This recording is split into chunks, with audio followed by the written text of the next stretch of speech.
3, 2, 1, gravando. E o Pablo Maia, hein? Por quanto será que o São Paulo aceita negociar o jogador nesta janela? O São Paulo já deixou bem claro que é um dos pilares e não gostaria de vender. Mas, se chegar uma proposta num valor que já foi estipulado em reunião, o São Paulo vai ter que abrir conversas. E eu quero te dizer também se realmente existe proposta do Fulham já nesta janela para o Pablo Maia. Vou trazer um panorama desse importante jogador que o torcedor do São Paulo está de olho para ver se sai ou não nesta janela. O Dorival não quer que saia não, viu?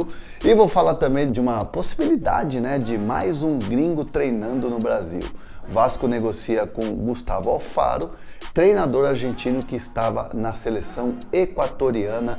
Trago alguns detalhes bem legais sobre o Gustavo Alfaro para vocês. Antes, se inscreve aí no canal, ativa as notificações, compartilha os vídeos. Todos os dias a gente traz informação, bastidores, mercado que está agitado já com essa janela aberta para vocês, certo? Não esquece também de usar o cupom da Centauro, 10% de desconto usando o Hernan10. QR Code aqui para vocês apontarem a câmera do celular de vocês e também o link na descrição do vídeo, beleza?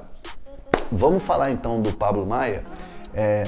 Surgiu aí a informação de que poderia ter chegado ali uma proposta do Fulham para o jogador de São Paulo, para o meio-campista. Conversei com pessoas que estão no dia a dia com o Pablo Maia, pessoas do São Paulo, e assim, ninguém, né, me diz que tem proposta, né? Não negaram qualquer possibilidade de proposta nesse momento do Fulham. Porque o que a gente sabe é que o Fulham entrou em contato na última janela, prometendo uma nova investida nessa janela de meio de ano, que é a janela mais forte lá no futebol europeu. Mas até o presente momento, nenhuma oferta foi feita de maneira oficial do Fulham. E o São Paulo venderia o jogador nessa janela? O próprio Carlos Belmonte, né, que é o diretor de futebol do São Paulo, disse que fez uma reunião com o presidente Júlio Casares e prometeu, né, ao Dorival Júnior de que não iria vender jogadores importantes nessa janela, como por exemplo Pablo Maia. Tentaria segurar o jogador, apesar da dificuldade financeira muito grande do São Paulo e a necessidade de uma venda de pelo menos um jogador nesta janela, mas não o Pablo Maia. Claro, né, o próprio Carlos Belmonte tem dito que se vier uma proposta assim irrecusável, o São Paulo teria que abrir negociações.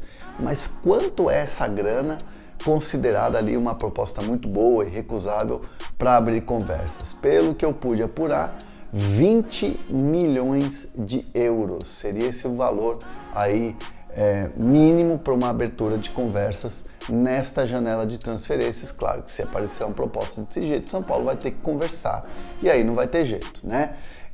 Mas assim, enquanto de repente chegar uma proposta de 10, 12, 8, o São Paulo não vai querer nem ouvir, vai preferir ficar com o jogador performando num ano importante que o São Paulo vislumbra ali campeonatos. Copa do Brasil essa semana, tem o jogo da volta, tem a Sul-Americana toda ainda, a outra fase, né, que é a fase de oitavas de final, e sem contar o Campeonato Brasileiro, que o São Paulo olha ali uma vaguinha na Libertadores, já que pegar o Botafogo tá muito difícil para qualquer time nesse Campeonato Brasileiro, né?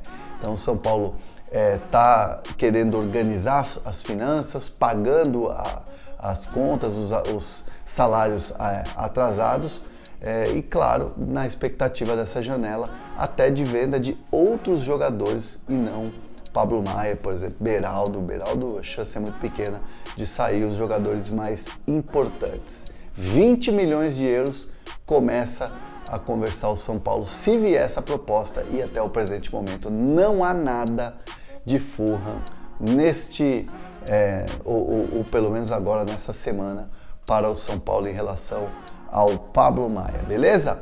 Vou falar do Gustavo Alfaro, técnico que é argentino, que está na mira do Vasco, né? Já as negociações estão acontecendo, o técnico, por enquanto, né, ainda não deu uma resposta pro Vasco, mas claro, promete dar uma resposta em breve, e hoje a gente vai ter um dia certamente de avanços em relação a esse nome, ao técnico Gustavo Alfaro, que está no mercado, né? Está sem trabalho desde que deixou a seleção equatoriana. É um treinador argentino, 60 anos, me lembro de um trabalho muito bom dele no Boca Juniors, que até o projetou para outras possibilidades. Vou trazer aqui um bastidor em relação ao Alfaro. Ele já foi comentarista de jogo, né, comentarista esportivo. Me lembro que era a Fox, né, Fox Latinoamérica. E uma vez eu estava no estádio, um jogo de Libertadores, pude bater um papo com ele, me apresentar, né, falei, jornalista brasileiro, acompanhava já o trabalho dele no Boca. E aí eu falei para ele, trabalharia no Brasil? Ele, olha o Brasil com bons olhos, aquela coisa toda, né, nível de competitividade, ele falava do Campeonato Brasileiro. E eu perguntei para ele do estilo dele de treinar, se era parecido com algum técnico brasileiro.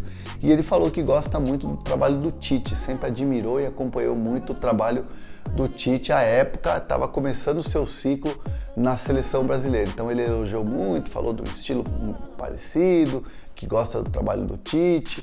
Até no jeito de falar, um pouco fisicamente, a maneira de se vestir, o Alfaro é um pouco parecido com o ex-técnico da seleção brasileira e também do Corinthians, enfim, de tantos clubes aqui no futebol brasileiro.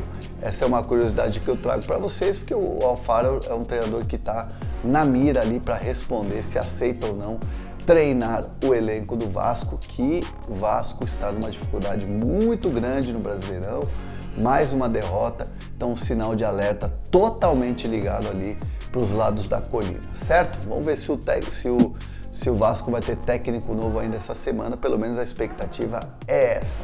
Deixa seus comentários aqui sobre Pablo Maia, sobre a vinda de um novo técnico para o Vasco. Não esquece de se inscrever no canal, ativar as notificações. Tamo junto, hein, galera?